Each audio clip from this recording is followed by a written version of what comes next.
황벽선사 심지법문. 심지법문 4장. 부처님께서 일체법을 말씀하신 것은 일체의 마음을 없애기 위함이로다. 나에게 일체의 마음이 없거니 일체법이 무슨 소용이 있겠는가 하셨다. 본래 근원이 청정한 부처에 다시 어떤 것도 덧붙이지 말아야 한다. 심지법문이란 만법이 이 마음을 의지하여 건립되었으므로 경계를 만나면 마음이 있고 경계가 없으면 마음도 없는 것이다. 따라서 깨끗한 성품 위에다가 다시 경계에 대한 아르마리를 짓지 말라. 법이 본래 있는 것이 아니지만 없다는 견해도 내지를 말라. 또한 법은 본래 없지 않으나 있다는 견해도 내지 말라. 법이 있느니 없느니 하는 것은 모두 뜻으로 헤아리는 견해로서 마치 헛개비와도 같은 것이다. 그러므로 말씀하시기를 보고 듣는 것은 마치 헛개비와 같고 사량하고 분별하는 것이 바로 중생인이라고 하였다. 오로지 마음을 쉬고 아르마리를 잇는 것을 논할 뿐이다. 그러므로 마음을 쉬어버리면 부처님의 도가 융성해지고 분별하면 마구니의 장난이 치성해지느니라. 부처님께서 일체법을 말씀하신 것은 일체의 마음을 없애기 위함이로다. 나에게 일체의 마음이 없거니 일체법이 무슨 소용이 있겠는가 하셨다고 하였다. 일체법이란 눈에 보이고 귀에 들려오는 모든 삼라만상을 말한다. 그러나 객체가 있다는 것은 주체가 있어야 가능한데 주체가 없다면 객체도 소용이 없어진다. 내가 있어야 남도 있는 것이지 내가 없다면 남이란 존재할 수 없다. 그래서 주체와 객체란 따로따로 나누어진 무엇이 아니라 실제로는 한 통속인 것이다. 황벽선사는 주체와 객체에 대하여 다음과 같이 말씀하셨다. 대부분의 사람들은 경계가 마음을 가로막고 현상인 사사가 본체인 일리를 흐리게 하여 의례껏 경계로부터 도망쳐 마음을 편히 하려 하고 현상을 물리쳐 본체를 보존하려 한다. 그러나 이들은 오히려 마음으로 인해 경계가 가로막히고 본체가 현상을 흐리게 한다는 사실은 모르고 있다. 그러므로 마음을 비우기만 하면 경계는 저절로 비고 본체를 고요하게만 하면 현상은 저절로 고요해지므로 거꾸로 마음을 쓰지 말아야 한다는 것이다. 즉 우리가 생각할 때 주변 환경과 여건이 좋지 않아 마음이 불편해지므로 마음을 편케 하려고 좋은 환경과 여건을 구하기 위해 끝없이 노력하고 있다. 즉 나와 내 가족의 육신이 안락하고 편안함을 느끼기 위해 어떻게든 더 나은 환경으로 개선하고자 한다. 그러나 이들은 오히려 그러한 마음으로 인해 점점 더 상황이 악화되어 가면서 경계에 의해 가로막히기 때문에 본체 마음과 현상 환경을 더욱 어렵고 흐리게 한다는 사실은 모르고 있다. 그러므로 마음을 비우기만 하면 경계 여건은 저절로 비어 장애가 없고 본체 마음을 고요하게만 하면 현상 주변 환경은 저절로 고요해지므로 거꾸로 마음을 쓰지 말아야 한다는 것이다. 아마도 그래서인지 논리대로라면 욕심 많고 이기심 강한 사람일수록 남보다 더 많이 갖고자 하므로 더욱 많은 부를 누리고 행복해야 하지만 그렇게 되질 못한다. 비록 남들보다 많이 갖진 못했어도 욕심 없고 집착 없는 사람들은 늘 주변이 모두 온화하고 평온한 기운이 감돈다. 심지법문이란 만법이 이 마음을 의지하여 건립되었으므로 경계를 만나면 마음이 있고 경계가 없으면 마음도 없는 것이라고 말씀하였다. 모든 법문은 심지 법문을 벗어나는 것은 아무것도 없다. 우리가 아무리 허공 밖을 나선다 해도 가능치 않듯이 말하고 듣는 것도 마음이 있어야 할 수 있고 마음은 육신이 있어야 생겨날 수 있다. 온 세상이 모두 본성으로 출렁거리고 있음을 안다면 언설에 붙잡히지 않을 것이며 경계에 대한 아르마리를 짓지 않을 것이다. 그것이 보고 들음의 앓음을 일으키지 않는 것이며 어떠한 견해도 마음에 담지 않을 것이다. 그러므로 부다께서 말씀하기를 보고 듣는 것은 마치 헛개비와 같고 사량하고 분별하는 것이 바로 중생이라고 하였다. 도를 닦는다는 것은 오로지 마음을 쉬고 아르마리를 잇는 것을 논할 뿐이다. 그러므로 마음을 쉬어버리면 부처님의 도가 융성해지고 분별하면 마구니의 장난이 치성해진다고 하였다. 고난과 역경이란 우리의 마음을 더욱 고요하게 쉴 수 있는 최고의 스승인 셈이다. 그것들은 우리를 더욱 성숙한 완전함으로 이끌고 있다. 어떤 경계에 부딪히더라도 본성은 낱낱이 깨어있음으로 존재한다. 만일 본성이 좋고 나쁜 경계에 반응한다면 생멸의 마음처럼 변화한다는 의미이다. 변해가는 것은 진리라고 부를 수 없다. 진리는 늘 언제나 그대로 존재해야 한다. 우리는 모두 그와 같은 진리의 존재들이다. 매 순간 깨어있는 것이 그렇게 힘든 일도 아니고 다른 일을 방해하는 것도 아니건만 범부와 성인이라는 견해의 경계에 붙들린 채 지옥을 싫다 하고 천국을 좋다 하며 중생을 싫다 하며 부처를 좋다고 하여 길을 나서는 것은 모두 본성을 망각하기에 충분할 것이다. 어디선가 소리가 나면 소리 나는 쪽을 돌아다 본다. 그것은 소리 나지 않는 곳도 듣고 있다는 의미이다.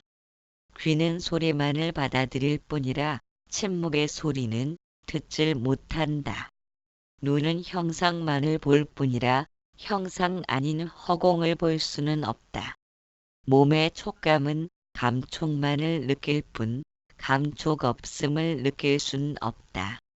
그러나 있고 없음에 모두 육신이 반응할 수 있는 것은 본성에 존재하기 때문이다. 육신은 잠이 들어 의식이 사라져도 본성은 늘 항상 그대로이기에 꿈도 꿀 수 있고 깊은 잠에 빠졌어도 누군가 흔들면 깨어날 수 있다. 모기가 물었다는 것을 안다는 것은 물리기 전의 상태를 낱낱이 깨어있기에 가능할 것이다. 마음은 생멸의 속성을 지녔기에 그처럼 항상 그대로 존재하질 못한다. 만일 우리가 본성의 존재가 아니라면 의식이 잠들어 깊은 잠에 빠지면 잠들지 않는 무언가가 존재하지 않으므로 깨어날 수 없을 것이다. 마치 후라쉬의 전원이 꺼지면 아무리 흔들어도 불은 들어오질 않는다. 전원을 켜야 불이 들어오듯이 감각의 전원을 켜고 끄는 본성이 존재하기에 보고 듣고 말하고 오고 갈 수 있다. 그런데도 우리의 주인공은 내팽개치고 아르마리로 배워서 알려는 마음과 도를 보려는 마음만 가득하다는 것은 범부와 성인이라는 견해의 장난질에 노란하고 있기 때문이다. 그러므로 인간의 궁극적인 완성은 언설과 분별로 이루어지는 것이 아니라 주인공이 온전하게 제 역할을 하게 될 때이다. 주인공이 온전하게 제 역할을 한다는 것은 분별의 마음을 내지 않는다는 것이며 일체가 본성뿐이므로 나와 남이니 범부와 중생이니 부처니 중생이니 하는 마음도 일어나지 않는다. 그러므로 일체를 분별치 않을 때 비로소 큰 지혜가 환하게 세상을 비추는 태양처럼 완성되는 것이다. 황벽선사는 이르길 그렇기 때문에 행함 없음과 구함 없음이 나의 법문이니라. 이것이 오로지 한 마음의 문일 따름이나 모든 사람이 이 문에 이르러서는 감히 들어오지는 못하지만 전혀 없었다고 말하지는 말라. 다만 얻은 사람이 적을 뿐이니 얻은 자는 곧 부처이니라 라고 말씀하였다. 심지 법문 5장. 배휴가 묻기를 어떤 것이 부처입니까? 황벽선사 답하길 마음이 곧 부처요 무심이 도이니라. 다만 마음을 내어서 생각을 움직인다든지 혹은 있고 없음, 길고 짧음, 너와 나, 주체니 객체니 하는 마음이 없기만 하면 마음이 본래로 부처요. 부처가 본래 마음이니라.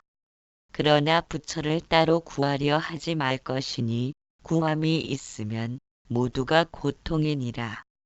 설사 오랜 세월 동안 육도 만행을 실천하여 깨달음을 얻는다 하더라도 그것은 인연의 조작에 속하기 때문에 인연이 닿으면 덧없음으로 돌아가고 만다. 마음이 곧 그대로 부처이니 교화 제도하는 모든 방편문 가운데서 부처님의 마음이 으뜸이니라. 다만 생사, 번뇌 따위의 마음만 없으면 보리 등의 법을 쓸 필요가 없다. 그러므로 부처님께서 말씀하시기를 나에게 일체의 마음이 없거니 어찌 일체법을 쓰리오라고 하였다. 부처니 중생이니 하는 것은 모두 내가 허망하게 지어낸 견해로서 오로지 본래의 마음을 알지 못한 탓으로 그 같은 잘못된 견해를 내게 된 것이니라. 배휴가 묻기를 어떤 것이 부처입니까? 황벽선사 답하길 마음이 곧 부처요 무심이 도이니라. 다만 마음을 내어서 생각을 움직인다든지 혹은 있고 없음, 길고 짧음, 너와 나, 주체니 객체니 하는 마음이 없기만 하면 마음이 본래로 부처요. 부처가 본래 마음이니라. 황벽선사는 마음이 부처라고 하면서 다시 본래 마음이라고 하였다. 즉 마음이란 본래 마음과는 속성을 달리하고 있음을 알 수 있다. 마음과 마음땅이 같으면서도 다르고 다르면서도 같은 것과 같다. 마음이란 무언가를 하고자 하는 의도를 지니고 있지만 본래 마음인 마음땅은 의도를 지닐 수 없음이 다르다고 할 수 있다. 만일 본래 마음이 의도를 지닌 바가 있다면 인간은 누구나 슬픔과 불행을 회피하고 기쁨과 행복을 바라기 때문에 내게 싫은 것에 대해서는 눈과 귀를 막아버릴 수도 있을 것이다. 즉 보기 싫은 사람의 얼굴이나 말에 대해서 보고 듣지 못하도록 의도를 지닐 수 있다면 저절로 회피할 수 있으니 인간은 내게 좋은 것만을 보고 들을 수 있으므로 불행은 압축되고 행복감은 팽창될 것이다. 또한 기억하기 싫은 생각은 얼른 잊어버리도록 의도를 지니고 그것을 실천할 수 있다면 좋았던 생각은 오래도록 간직되고 싫은 생각은 그 즉시 소멸되므로 인간은 커다란 행복감을 느끼는 존재가 될 것이다. 그러나 그것은 불가능하다. 왜냐하면 마음땅은 의도를 지니는 바가 들어설 수 없기 때문이다. 의도를 지닐 수 없으므로 변해감이 없고 변해감이 없으니 늘 항상 그대로 존재한다는 것이다. 그렇게 죽을 만큼 힘든 상황에서도 마음땅은 그 상황을 있는 그대로 읽어내기 때문에 죽을 만치 힘든 상황임을 안다. 정말로 숨이 끊어질 정도로 힘든 상황이면 마음을 내기도 힘들겠지만 마음땅은 어떤 상황과도 무관하므로 그것을 낱낱이 지켜볼 수 있다. 그래서 내가 죽어도 마음 땅은 그대로이니 다른 육신을 통해 목숨을 받게 되므로 전생이 존재할 수 있는 것이다. 그처럼 변해감 없는 속성을 지닌 마음 땅을 목숨이 끊어지면 소멸되는 마음을 통해 붙잡으려는 것은 어불성설이다. 오묘한 한 물건이여 보려 하면 볼 수 없고 찾으려면 찾을 수 없으니 무슨 까닭인가. 내가 붙잡을 수 있거나 말로 가리킬 수 있는 그것은 자연히 내가 아니려니와 내게 보이는 그것은 내가 아니고 내가 찾는 그것 또한 내가 아니니 내가 나를 붙잡을 수는 없는 일이라 보려 하고 찾으려는 어리석음을 모두 마친 뒤에야 그것이 나인 줄 호련히 알게 되리라. 황벽선사는 이르길 부처를 따로 구하려 하지 말 것이니 구함이 있으면 모두가 고통이니라. 설사 오랜 세월 동안 육도 만행을 실천하여 깨달음을 얻는다 하더라도 그것은 인연의 조작에 속하기 때문에 인연이 닿으면 덧없음으로 돌아가고 만다. 인간의 무명은 깨달음을 찾고자 하면서부터 시작되었을 것이다. 그러한 욕망은 원초적인 욕구에서부터 비롯된다. 인간은 생각하는 동물인 까닭에 지금보다 더 나은 존재와 환경으로 거듭나기를 본능적으로 추구하고 있다. 인간이 지닌 욕구의 가장 꼭대기에는 궁극적인 완성을 뜻하는 깨달음이 자리 잡고 있다. 그래서 완성을 향해 가는 사람들에게는 그보다 낮은 욕망에 대해서는 크게 휘둘리지 않을 수 있다. 그러나 황벽선사가 말씀한 것처럼 부처를 구함이 있으면 모두가 고통임을 알아야 한다. 왜냐하면 마음으로 마음 땅을 손에 넣기란 불가능하기 때문이다. 그것은 마치 나무의 그림자가 나무를 움켜쥐려는 것과 같다. 그렇기 때문에 마음을 다스리고 마음을 항복받는다는 의미란 마음을 실체로서 인정하지 않음을 통해 이루어지는 것이다. 만일 그렇지 않고 마음을 이기기 위해 억눌러 항복받고자 한다면 그림자를 베어내려는 것과 같음을 알아야 한다. 아무리 그림자를 잘라도 그림자는 잘려나갈 수 없다. 그것을 이해할 때 마음이 곧 그대로 부처이며 마음 땅인 것이다. 거기에는 마음과 다투려는 의도가 사라지고 의도가 사라지면 생사, 번뇌 등의 갈등도 생겨나지 않는다. 병이 없으면 약도 필요치 않듯이 안욕보리도 원하지 않을 것이다. 황벽선사는 깨달음을 구하려는 배휴에게 말하길 부처니 중생이니 하는 것은 모두 내가 허망하게 지어낸 견해로서 오로지 본래의 마음을 알지 못한 탓으로 그 같은 잘못된 견해를 내게 된 것이니라. 라고 하였다. 한 생각 일어나지 않으면 곧 삼기가 공하여 이 몸 그대로가 보리의 꽃 열매이므로 일체 중생이 깨달음의 열매이며 또한 이 마음이 그대로 신령스런 지혜이며 신령스런 보리좌이다. 그러나 만약 집착하는 바가 있으면 의도를 지녔기 때문에 본래 마음과는 어긋나서 이 몸은 곧 송장이 되고 마음은 송장 지키는 귀신이 되고 만다. 따라서 눈에 보이는 한 티끌한 빛깔이 그대로 진리의 성품이며 손과 발을 들었다 놓는 것이 모두 도량을 여의지 않는 것이다. 도량이란 행한 바도 없고 얻은 바도 없는 것이니 이것이 바로 모든 부처의 성품인 것이다. 그러므로 말하기를 가 가득 차면 깨달음이 원만하고 꽃이 피면 세계가 일어나서 한 발짝 드니 그대로가 부처요. 한 발짝 내리니 그대로가 중생이라고 하는 것이다. 심지 법문 6장. 부처의 견해를 내는 순간 바로 부처에 끄달리고 중생의 견해를 내는 순간 중생에 끄달린다. 범부다 성인이다 하는 견해를 내고 더럽느니 깨끗하다느니 하는 견해를 내는 등이 모두 그 장애를 받느니라. 그것들이 마음을 가로막기 때문에 결국 윤회하게 된다. 이것은 마치 원숭이가 무언가를 들었다, 놨다 하느라고 쉴 데가 없는 것과 다를 바가 없다. 진정한 배움이란 모름지기 배울 것이 없어야 한다. 범부도 성인도 없고 깨끗함도 더러움도 없으며 흠도 없고 작음도 없으며 번뇌도 없고 인위적인 자귀도 없다.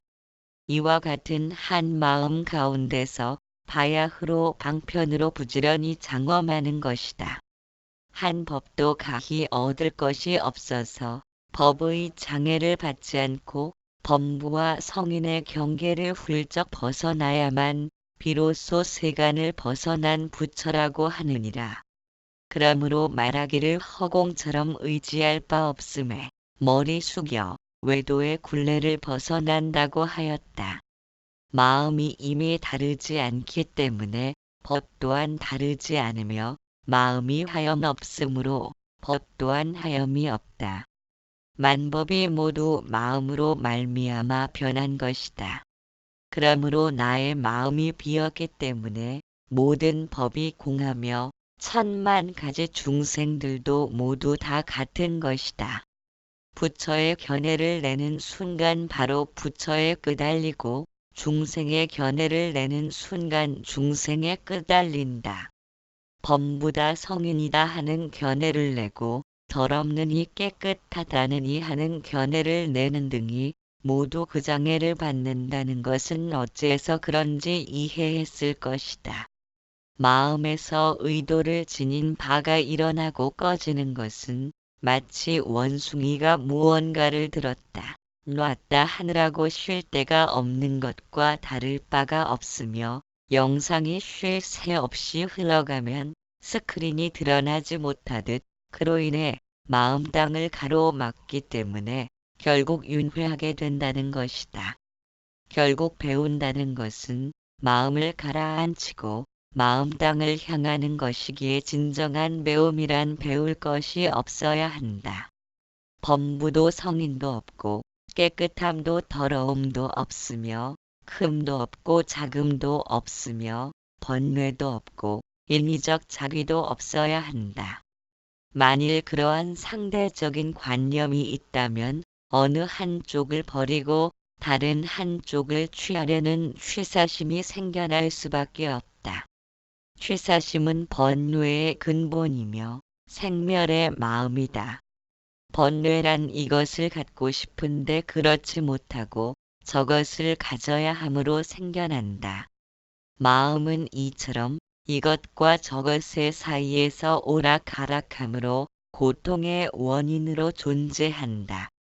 그렇게 고통은 불행에서뿐만 아니라 행복에서도 생겨난다. 행복이 불행을 일으키는 까닭이다. 태생이 장님이라면 본다는 것에 관념을 만들지 못하므로 못 본다는 것이 불행임을 알지 못한다. 그러나 사고로 실명하였다면 본 기억이 있으므로 못 본다는 것의 상실감은 무엇보다도 클 것이다. 즉 고통이 생겨나는 것은 비교를 통해 드러나며 비교할 무언가가 없다면 고통이란 존재하지 못한다. 마음은 늘 이것과 저것을 판단하고 비교하면서 취사의 의도를 지니는 탓으로 고통과 다른 것이 아니다. 마음은 고통이며 고통은 곧 마음이다. 인간은 고통으로부터 해방을 꿈꾸지만 그 길로 들어서기 위해서는 마음으로부터 자유로움을 실천해야 한다는 것이다. 사실 마음으로부터 자유롭다는 것이 말로서는 가능하나 실천적인 면에서는 도무지 길이 보이질 않는다. 우리는 마음 외에는 다른 어떤 것도 경험한 적이 없기 때문이다.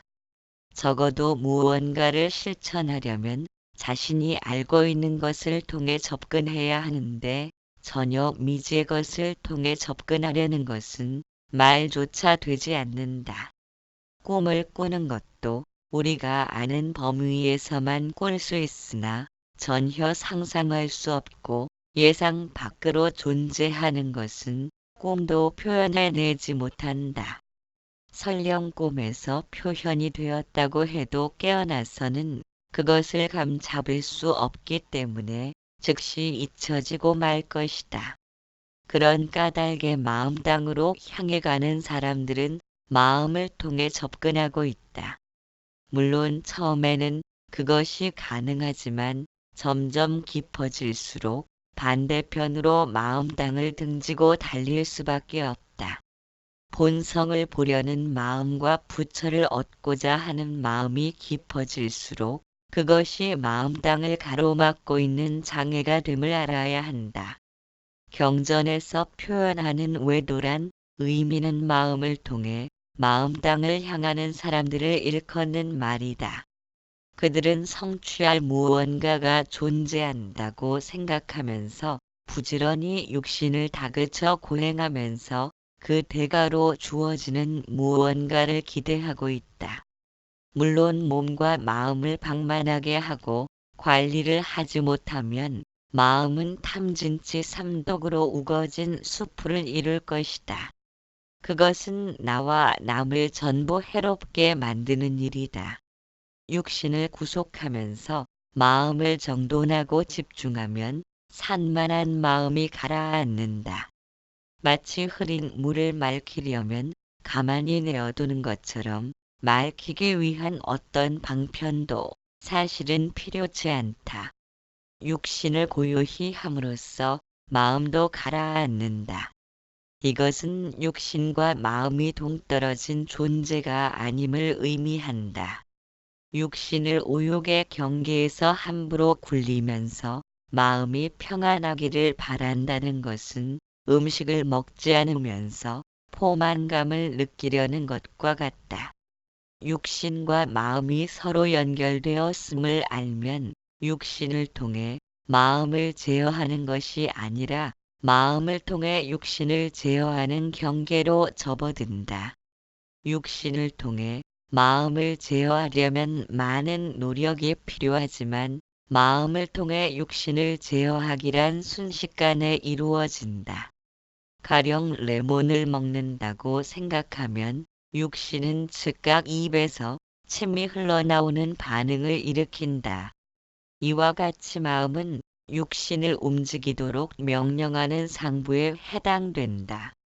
그러나 오랜 시간 동안 틀에 잡힌 육신은 자기 나름대로의 행동 양식을 지녔기에 마음으로도 제어되지 않는다. 표층에서는 육신이 마음을 통해 움직이지만 깊은 층으로 들어갈수록 육신을 제어하기가 힘든 것은 마음이 세 가지 층으로 구분되었기 때문이다. 그것을 의식반 무의식 무의식이라고 한다.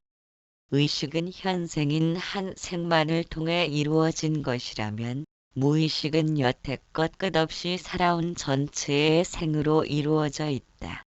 무의식은 감추어져 있고 드러나지 않으므로 의식을 통해서는 전혀 알아차리지 못한다.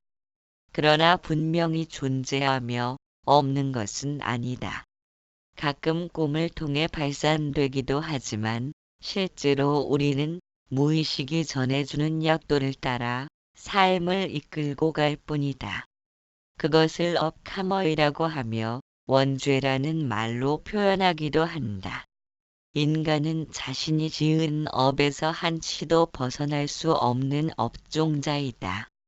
만일 의식이 무의식으로의 접근이 가능하다면 자신의 업을 바꾸고 변화시키는 일도 가능하므로 어떤 의미에서는 세상의 무질서를 초래할 것이다. 의식과 무의식의 연결 통로인 반무의식은 육신과 마음을 통제하고 있다. 우리의 삶을 이끌고 가는 것은 무의식이고 몸과 마음은 반무의식의 지배를 받고 있다. 그러나 무수히 많은 사람들은 의식을 통해 육신을 억제하여 항복받으려고 하지만 번번이 좌절하고 말았다. 그래도 육신을 항복받으려는 사람들은 끝없이 쏟아져 나올 것이고 그들의 행렬은 멈추지 않고 계속될 것이다. 왜냐하면 그것은 인간 존재의 이유이기도 한 때문이다. 그들이 끝없이 나고 죽고 나면서 결국은 마음의 실상을 터득하게 될 것이다. 마음의 실상을 터득한다는 것은 본래 마음이란 존재하는 바가 없음을 깨닫는 것이다. 가령 개에게 먹이를 줄 때마다 종을 친다면 나중에는 종을 치면 개는 먹이를 떠올리게 된다. 먹이와 종의 관계는 무관한 것이었지만 반복되면서 연결된다. 개는 종소리를 듣게 되면 기분이 좋아지고 주인 앞에서 꼬리를 흔들고 침을 흘리며 고분고분 기다릴 것이다. 음식을 먹기 위해서 이렇게 생겨난 것이 마음이다. 그렇게 생겨난 마음들이 여러 생을 거치면서 습관처럼 몸에 배이고 무의식층을 이루게 된다. 황벽선사는 마음을 통해 마음 땅으로 인도하는 길을 제시하지 않는다. 붓다는 삼승이란 세 가지 길로서 중생을 제도하셨지만 황벽선사는 오직 일승법만을 논할 뿐이다. 일승법이란 마음은 본래 없는 물건임을 깨닫는 것이다. 그렇지 않고서는 원숭이가 물건을 들었다 놓으면서 한시도 쉬지 못하는 것처럼 마음의 불임을 당하고 말 것이다. 내면에서 마음이 소멸되는 것은 얻고 구하려는 취득심이 사라져야 가능하다. 얻고 구하려는 바가 없다고 해서 달라지는 것은 없다. 세상은 내가 사는 것이 아니라 내가 살아온 방식을 통해 이루어지는 까닭이다. 이와 같은 방식을 통해 삶을 접함으로써 온갖 삼라만상의 장애를 받지 않고 범부와 성인이라는 경계를 훌쩍 뛰어넘을 수 있다. 우리가 열심히 마음 땅을 바라보는 것은 범부를 넘어 성인의 지위에 들고자 하는 마음이 행하는 것이다. 세간에서는 별로 쓸 만한 물건이 없기에 마음이 닻을 안으므로 세간을 벗어나 세간 아님을 넘보는 것이다. 그러한 이면에는 여전히 쓸 만한 것을 찾아 헤매는 마음이 숨 쉬고 있다. 범부와 성인이라는 경계를 벗어던지면 우리는 억눌린 무언가로부터 자유로울 수 있다. 그 말은 곧 범부와 성인이라는 있지도 않은 경계로 인해 그동안 그토록 가위에 눌린 듯 답답하게 억눌려 있었다는 의미도 될 것이다. 그래서 붓다는 원각경 정제업장 보살편에서 이르길 말세 중생이 아상인상 중생상 수자상의 네 가지 상이 공함을 알지 못하면 비록 여러 겁을 지내도록 힘써 돌을 닦더라도 단지 유위라 이름할 뿐이며 마침내 성스러운 과보를 이루지 못하리니 그러므로 정법의 말세라고 이름하느니라. 무슨 까닭인가? 일체 나를 잘못 알아서 열반을 삼기 때문이다. 비유하면 어떤 사람이 도적인 줄 모르고 아들로 삼음에 그 집의 재산을 마침내 보전하지 못하는 것과 같다. 무슨 까닭인가? 나를 애착함이 있는 이는 또한 생사도 미워하는지라 사랑하는 것이 참으로 생사임을 알지 못하는 까닭에 따로 생사를 미워하나니 해탈하지 못한 것이니라. 선남자여, 말세 중생이 사상을 요달하지 못하고 열애의 견해와 행한 자취로서 자기의 수행을 삼는다면 병을 법이라 하리니 그러므로 연민한 자라고 이름하느니라. 비록 부지런히 정진하나 온갖 병을 더할 뿐이다. 그런 까닭에 능히 청정한 깨달음에 들지 못하느니라. 선남자여, 마음으로 일체 깨달음을 비추어 보는 것은 티끌이니 깨달은 이와 깨달은 바가 티끌을 여의지 못한 때문이니라. 마치 끓는 물로 얼음을 녹이면 얼음이 완전히 사라져 얼음이 녹은 물인 줄 아는 이가 없을 것이다. 이와 같아서 깨달음을 보려는 나를 남겨두고 다시 나를 깨닫고자 하는 것도 이와 같느니라. 고하였다. 황벽선사는 이르길 이와 같은 한 마음 가운데서 방편으로 부지런히 장엄하는 것이다. 한 법도 가히 얻을 것이 없어서 법의 장애를 받지 않고 범부와 성인의 경계를 훌쩍 벗어나야만 비로소 세간을 벗어난 부처라고 하느니라.